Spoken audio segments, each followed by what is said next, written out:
क्या एक गायिका रातों रात विधायक बन सकती है? और क्या भारतीय राजनीति अब नए चेहरों के लिए सच में खुल रही है? आज हम जानेंगे मैथिली ठाकुर की कहानी। कहते हैं जिंदगी जब मुड़ती है तो इंसान खुद भी नहीं समझ पाता कि उसे किस दिशा में ले जाया जा रहा है। और यही हुआ बिहार की 25 साल की गायिका मैथिली ठाकुर के साथ। बेनीपट्टी मधुबनी का छोटा सा कस्बा, पिता एक संगीतकार, मां एक गृहिणी। राजनीति से कोई लेना देना नहीं है। बचपन में संगीत, stage shows, classical training, Sa Re Ga Ma Pa और इंडियन आइडल के ऑडिशन। कहीं सफलता तो कहीं निराशा। लेकिन नवंबर 2025 में अचानक सब कुछ बदल गया। मैथिली को बीजेपी मुख्यालय बुलाया गया। लोग चौंक गए। एक गायिका को सीधे चुनाव का टिकट। कुछ ने कहा यह प्रयोग है, कुछ ने कहा नई सोच को मौका मिलना चाहिए, और कुछ बस हैरान रह गए। लेकिन कहानी यही नहीं रुकी। पहले ही चुनाव में मैथिली जीत गई। अब बहस शुरू होती है, क्या इतना कम अनुभव राजनीति में काम आता है? क्या जनता ने ज्यादा भरोसा कर लिया, या फिर क्या नई पीढ़ी की सोच राजनीति में जगह बना रही है?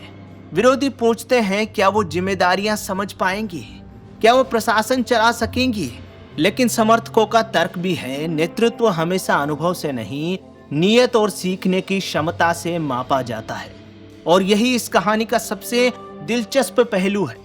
एक गायिका जो अब जनप्रतिनिधि है, एक मंच जिसके सुर अब विधानसभा तक गूंज रहे हैं। तो बड़ा सवाल यह नहीं है कि मैथिली राजनीति समझ पाएंगी या नहीं। बड़ा सवाल यह है कि भारतीय राजनीति किस दिशा में जा रही है, और क्या नए चेहरे, नई सोच और नॉन पॉलिटिकल बैकग्राउंड वाले लोग अब लोकतंत्र का नया चेहरा बन सकते हैं? आने वाला समय जवाब देगा। लेकिन फिलहाल इतनी कम उम्र में विधायक बनना एक बहस तो शुरू कर ही चुका है। दोस्तों, आपको क्या लगता है, क्या विपक्षी नेता मैथिली ठाकुर को स्वीकार कर पाएंगे?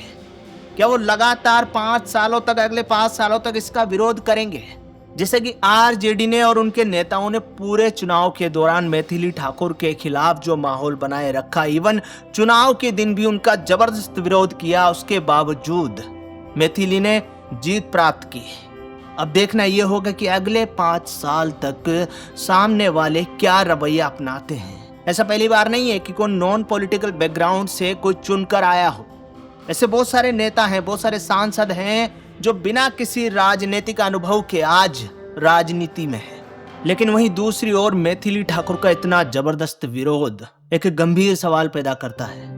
आपकी इसके बारे में क्या राय है, कमेंट करके जरूर बताइएगा। और ऐसे ही हम आपके लिए रोज नए नए वीडियोस लाते रहेंगे। बिल्कुल निष्पक्ष पत्रकारिता के लिए सपोर्ट करें, सब्सक्राइब करें, वीडियो को लाइक करें। जय हिंद, नमस्कार।